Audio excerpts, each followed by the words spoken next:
of big deals the Yankees have accomplished their top priority. Reports began to circulate early Wednesday morning, and our own Jack Curry confirmed the news. Shortly thereafter, Aaron Judge is staying in the Bronx.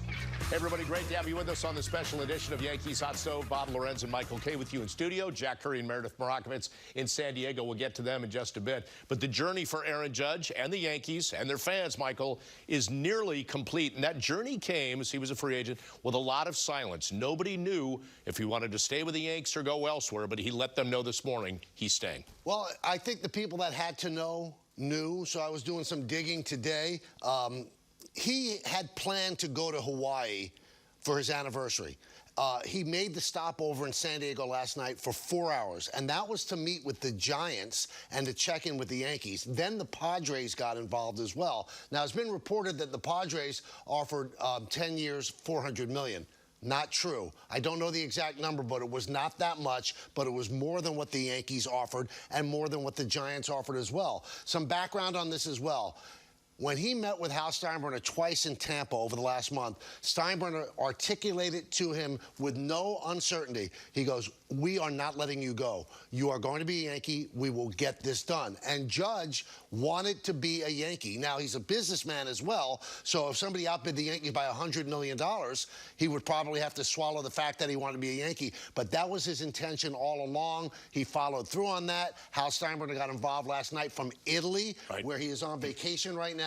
So all the things lined up the way they were supposed to, and the bottom line is this is what Judge wanted to do. One further thing, this guy turned down $213.5 million, gambled an entire season on it, did well on the gamble, and when we keep saying he signed a contract or came to an agreement, he really hasn't, because it's pending a physical, and a lot of his people were saying, listen, take the physical before you go to Hawaii. And he said, no, I'm going to Hawaii for my anniversary. So he's rolling the dice again. And my advice to Aaron, don't go parasailing, don't do anything, just lay there on the beach and come back and take the physical. Exactly, get a tan, no surf lessons, no nothing.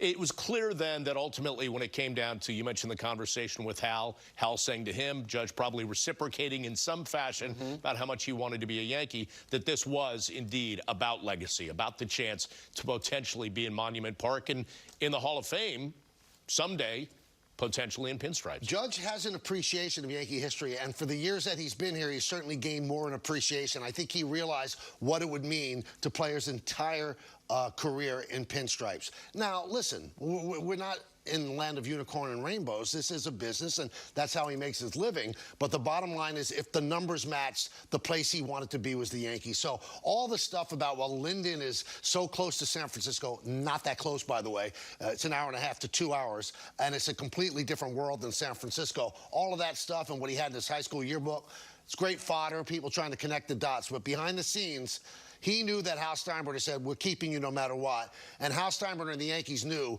that all things being equal or close to equal, he wanted to be a New York Yankee. And that's the way it worked out, because the bottom line, which tells you that he was telling the truth, he turned down more money from the Padres to be a Yankee. Did it surprise you the way this went down? Maybe surprise is the wrong word, but sort of the road to get there. And with yesterday, what happened with an early report from John Heyman saying that maybe the Giants were the front runner, he appears headed there, and then he squashed that there was a fire with this free agent that maybe we haven't seen in the winter meetings in a long time or ever. Well, I think there was a fire, Bob, just because we didn't know what was going on. Yeah. So I think everybody was speculating. I don't think there was a fire behind the scenes. And if you think about it, it got done for a relatively massive contract in a relatively quick manner.